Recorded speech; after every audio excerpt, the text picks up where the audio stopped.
Samsung's new Note 10 Plus has a few new camera tricks up its sleeve, including a new 3D sensor and an ultra-wide-angle lens. Can the old iPhone XS Max compete with just 2 lenses?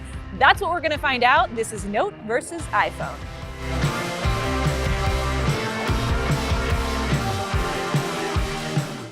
Aside from that new depth of vision camera, the Note 10 Plus has a very similar setup to the Galaxy S10, which edged out the iPhone XS Max in our previous comparisons, so I, for one, was kind of expecting the same results.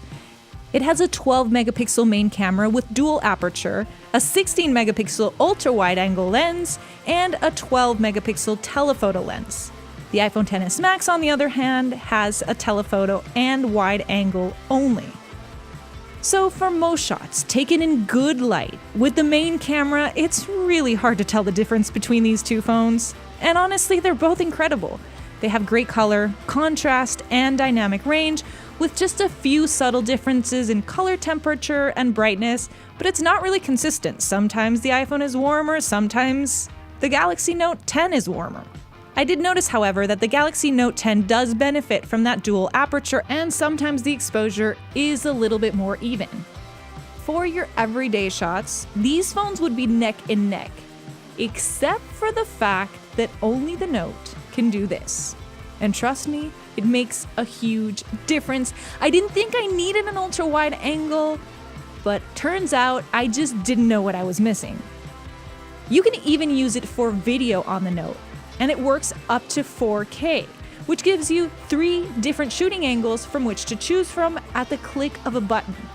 Yay! Now, I've always been a fan of video on the iPhone, and I still think I prefer the softer, more cinematic look when shooting people, but I gotta say, Samsung has really stepped up its game on the Note 10, and it's not just the fact that you have the 3 different angles.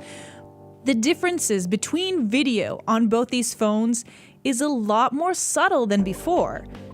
Plus, tracking shots look a lot smoother now on the Note. I started running on a sandy beach, so I definitely did not make it easy on either one of these, but you can tell that the iPhone struggled with the exposure switching between the sand and the sky, and it looks to have a weird effect, while the Note seems to have been up for the challenge. Plus, it has a super steady video mode that you can now activate from the screen, although it will only work at 1080p. But check it out, now it almost looks like it's on a rig. Another new video feature about the Note is that it's supposed to be able to zoom in on sound as you zoom into your shot, so as the subject gets closer, it gets louder.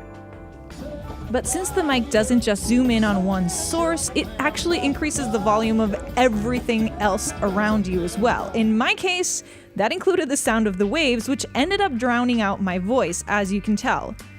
On sound, as you get closer to your subject, the subject gets louder as well. Now you're not tied to it because you can always choose to turn that off in the settings later. Both have time-lapse and slow motion at 240 frames per second, but the Galaxy has super slow motion and 960 frames per second, just like its predecessors, which adds a whole new level of drama. But that only goes up to 720p. So both of these phones have done some kind of blurred background effect for stills. On the iPhone, it's called portrait mode, and on the Galaxy phones, it's called live focus. But the new thing on the Note is that it now does the live focus effect on video. So in theory, you will be able to blur out the background when you're shooting a subject, even in video. So we're gonna test it out, but already it's telling me that it needs to find a face, which obviously I have one in front of me, but it's just not a human face, so I'm not really sure if it only works for human faces. So we're gonna test it out and see if it does the trick.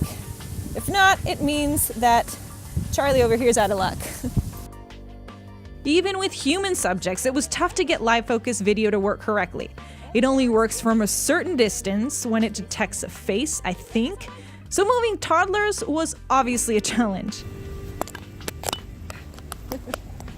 And while I didn't end up using live focus video as much as I had hoped I would, for stills, it's a totally different story. Both phones take incredible portraits of people, pets, shoes, or statues, whatever it is that you want to blur the background of. They both also let you adjust the intensity of the blur and add some fun effects. This category, I gotta say, is a toss-up as well. On the one hand, I like the more natural cutout of the iPhone, But the Note also gives you 2 angles for portrait mode to choose from, while the iPhone only does 1. The Note also does portrait mode video on the front camera. I would argue that this is a better use for it because you're probably always going to be facing the front camera when you're doing a selfie video. And again, the Galaxy also gives you 2 different angles to choose from when it comes to selfies. It also produces brighter low-light selfies, and that's another area where the Note has improved. The Note 10 has a new night mode, so in theory, this would allow you to take better photos in less than ideal lighting conditions, like what you're seeing here. We're at the Aquarium by the Bay at Pier 39 in San Francisco to see how these 2 phones do in low light with these amazing sea creatures around me. It's technically using the same effect that was made available on the S10 and Note 9 via software updates, but low-light shots on the Note look even better. They definitely outshine the iPhones. Even when I didn't use the designated night mode, it seemed like the Note still beat out the iPhone for low-light shots. Now, low-light video, though, was a little bit tougher to choose because the iPhones, while not as bright, did look more natural and true to life. At least the colors did to me, whereas the Note kind of exaggerated the blues in the underground aquarium. And then you have all the bells and whistles, which the Note seems to have plenty of. Another neat little trick about the Note is that it lets you use the S Pen to control the camera remotely using the button and gestures. So over here I can take a picture, or if I just swipe right, I can change modes, or even swipe up to change the camera. You have new AR doodles, which use the 3D sensor to draw on your subject. My little drawings even followed Lexi when she left the scene and came back. However, you're probably never going to use this, let's be honest. There's also a built-in video editor that lets you trim, rotate, or add a filter to your clips. You can also add clips together from your video library. That said though, the iPhone will be getting native video editing in iOS 13, including the ability to rotate video. I gotta say, the iPhone XS Max put up a good fight considering it is last year's model. It delivers great video, great photos, and fantastic portraits. However, at this very moment, the Note just has more to offer. And I'm not talking about those gimmicky features. Those are kind of hit or miss, they're just there. I'm more referring to things like the ultra wide-angle lens, the brighter night shots, the smoother video, and if you're looking to take your phone photography to the next level, you just have more tools to get you there. But that's just my opinion. Who do you think won this camera comparison? The Note or the iPhone? Let me know in the comment section below or on Twitter. And also let me know what other phones you'd like us to see compared next.